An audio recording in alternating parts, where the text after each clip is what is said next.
ஆண்டவர் இயேசு கிறிஸ்துவில் மிகவும் பிரியமான திருச்செங்கோடு பங்கின் நம்பிக்கையாளர்களே, அன்பார்ந்த குழந்தைகளே, அன்பார்ந்த அருள் பணியாளர்களே, அன்பார்ந்த அருள் சகோதரிகளே, உங்கள் எல்லாரையும் புனித வாரத்துக்கு முந்தைய நாள் சனிக்கிழமை மாலை சந்திப்பதில் நான் மகிழ்ச்சி அடைகிறேன். நீண்ட நாளாக நம் எல்லாருக்கும் ஒரு ஆசை என்னவென்றால், நம்முடைய இந்த ஆலயம் புதுப்பிக்கப்பட வேண்டும் என்று. பார்ப்பதற்கு கொஞ்சம் அழகாக காட்சி அளித்தாலும் இன்னும் நமக்கு மிகவும் அச்சமாக இருக்கின்றது. பல்வேறு ரிப்பேர் ஒர்க்கு இந்த கோயிலில் நடக்க வேண்டும் என்று ஆண்டவருடைய அருளால் இது நமக்கு நல்லவிதமாக கட்டி முடிக்கப்பட வேண்டும் என்று வேண்டுகிறேன், வாழ்த்துகிறேன். பிரியமானவர்களே, இன்றைக்கு வாசிக்கப்பட்ட இறைவாக்கு பகுதிகள் ஒரு பக்கம் நமக்கு நம்பிக்கை அளிக்கின்றன. பாபிலோனிலே அடிமைகளாக இருந்த மக்கள் எல்லாம் ஒழிஞ்சு போச்சுன்னு நினச்சாங்க. கோயில் அழிக்கப்பட்டு விட்டது, நகரம் தரைமட்டமாக்கப்பட்டு விட்டது. அவங்க இருந்த வீடெல்லாம் எங்கே என்ன ஆச்சுன்னு கூட தெரியல. இப்படித்தானா நம்முடைய வாழ்க்கை? ஆண்டவருக்கு எதிராக பாவம் செய்தோம், அதற்கு இப்படி ஒரு பெரிய தண்டனையா? வேறு வழியே இல்லையா? அந்த நேரத்தில் தான் எசேக்கியேல் வழியாக ஆண்டவர் அவர்களுக்கு நம்பிக்கை அளிக்கின்றார். உங்களுக்கு விடுதலை தருவேன், மீண்டும் சொந்த நாட்டுக்கு கூட்டி போவேன்,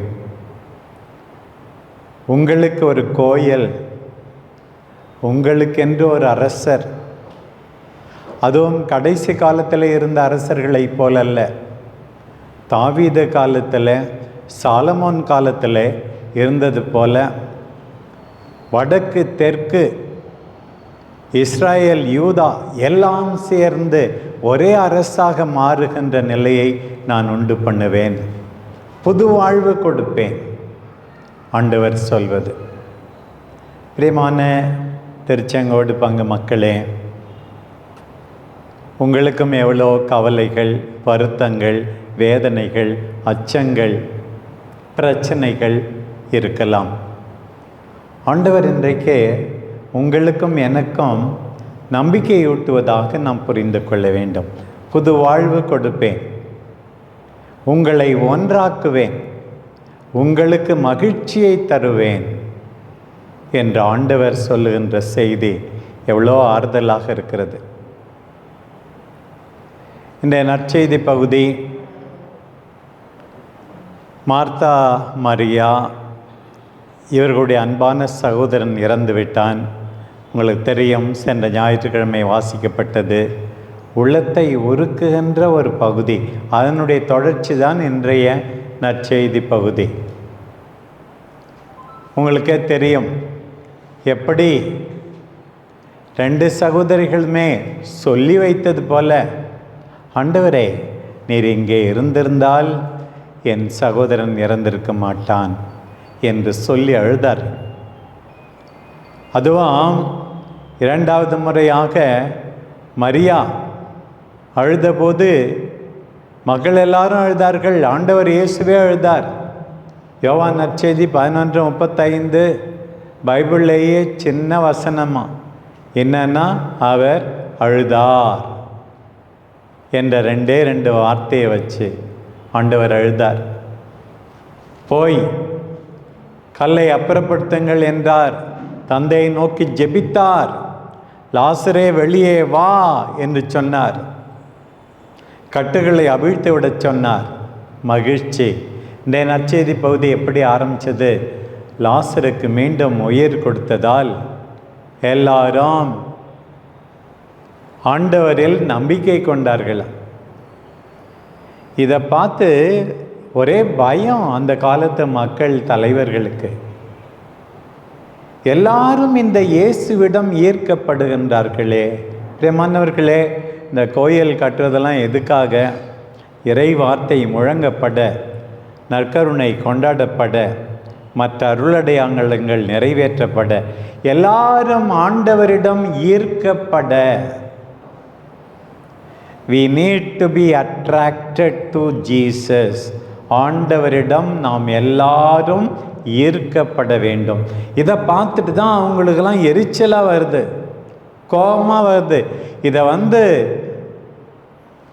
தலைமை பீடத்தில் பார்த்தால் ரோமியர்களுக்கு தெரிஞ்சா நம்ம நாட்டையே அழிச்சிருவாங்க. மீண்டும் எத்தனையோ பேர் சாக நேரிடும். அப்போ தலைமை குருவாக இருந்த கைப்பாஸ் சொல்கிறாராம், பேசாமல் இயேசுவை தீர்த்து கட்டிட்டா மக்கள் அழிய மாட்டாங்க. ஒரு பக்கத்தில் அது உண்மைதான்.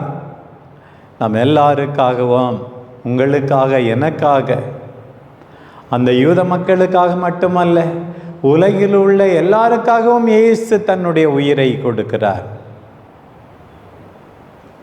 யூத மக்களை காப்பாற்ற அல்ல. இன்றைக்கு வாசிக்கப்பட்ட பகுதியில் சொல்லியிருக்குது, எல்லாரையும் ஒன்றிணைக்க, சிதறுண்ட எல்லாரையும் ஒன்றிணைக்க இயேசு தம்முடைய உயிரை கொடுக்க போகிறார் என்பதை தெரியாமலே கைப்பாஸ் அன்றைக்கு சொன்னார். அது உண்மைதான். அவர் வேற நோக்கத்தோடு சொன்னார், சுயநலத்தோட. தந்தையாகிய கடவுள் நம்மீது கொண்ட அன்பின் நிமித்தம் தன் மகனையே சிலுவையில் பலியாக்க அனுமதிக்கிறார். பாருங்கள் பிரியமானவர்களே, ஒரு பக்கம் ஆண்டவர் இயேசுவுக்கு நன்றி கூற வேண்டும். நல்ல ஆயனாகிய அவர் ஆடுகளான நமக்காக உயிரை கொடுப்பதற்காக.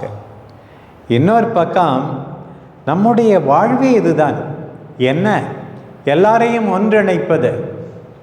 நீ குடும்பத்தில் இருக்கிறது எதற்காக? கணவரை, பிள்ளைகளை, மனைவியை, பெற்றோரை, தாத்தா பாட்டிகளை எல்லாரையும் ஒன்றிணைப்பது தான் நம்முடைய அழைப்பும்.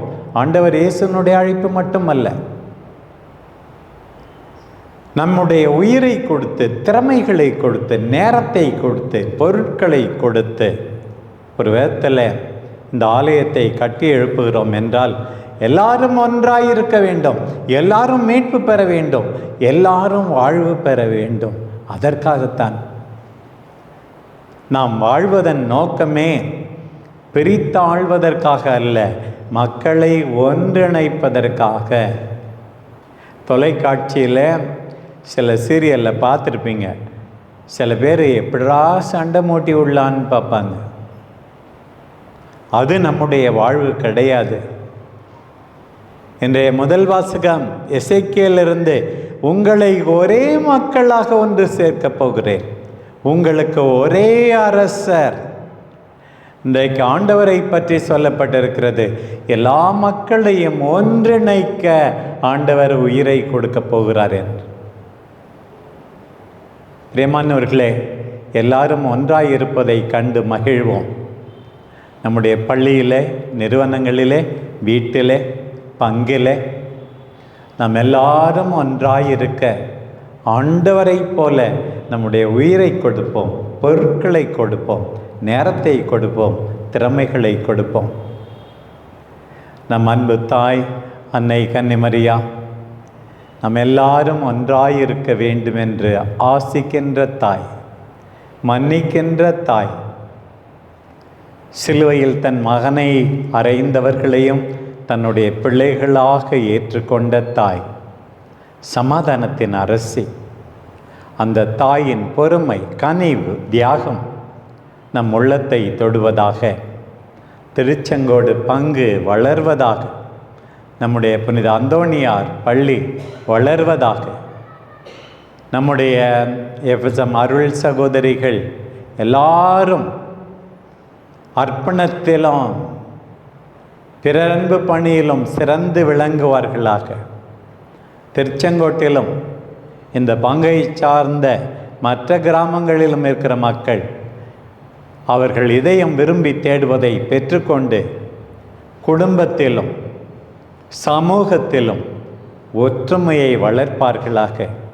அதற்காக தங்கள் உயிரை, திறமைகளை, கொடைகளை தர தயாராயிருப்பார்களாக.